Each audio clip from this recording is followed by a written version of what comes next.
What's up, guys? This is Reese Alley. I'm a partner and CEO at a company called SCA Construction. We're a stormwater contractor doing a little over $4 million a year. I wanted to make this video because I'm walking on one of our bigger jobs. This is a big poured concrete wall. Thing is like 18 feet tall on the backside, 16 inches thick. Footer is 8 feet wide.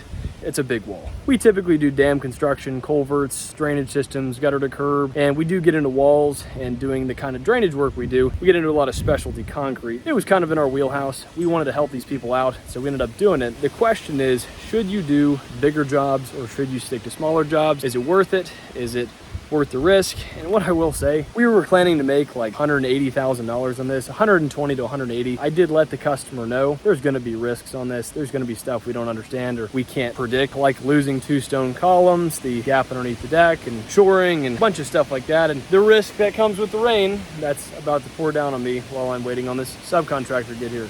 Our bread and butter is stuff that's like $20,000 to $80,000. This is a bigger job. We've been on this for a few months, and we're going to make some good money on it, I think.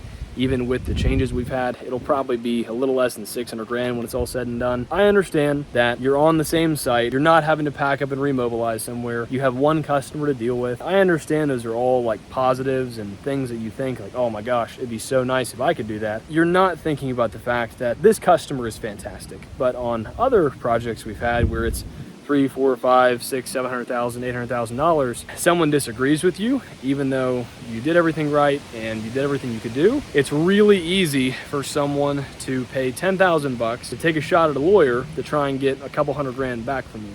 It's a lot of negative mental energy dealing with that kind of stuff. It's a lot of risk. Even talking about the fact that when it rains, like it's about to, and causes a ridiculous amount of damage to the job site, you start losing sleep at night whenever it's thunderstorming if you live near the area. If you're growing and you're scaling and you're $1 million company and you want to try a $200,000 project or a $500,000 project, and that's just bigger than anything you've ever done, all I got to say is, man, make sure you got the cash to pay for mistakes when they happen, because they will. Everybody's got to learn. When we started doing this stuff for the first time, and again, it's not a super common job for us, you have to pay for mistakes. You can't charge mistakes to a customer. You can't have a customer pay for ignorance. That's not right, and you will not last long in business.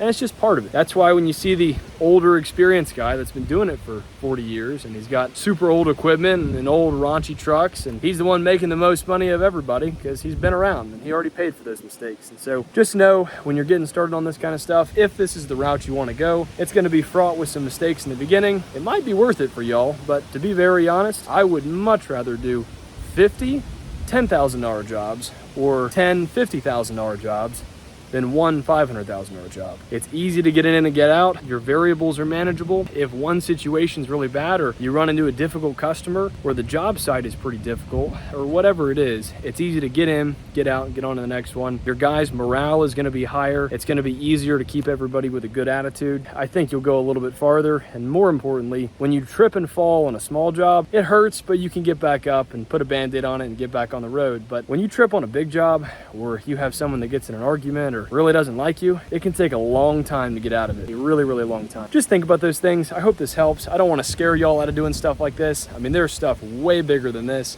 that is out there. Stuff that's 5 million, 50 million, 500 million. Shoot, there's one that's down in South Georgia for 5 billion. It's a battery plant. And so there's every level. This is small compared to a lot, but big compared to most. And so I hope this perspective helps. If y'all have any more questions I can answer, I'll do the best I can to get them in the comments below. So hope this helps.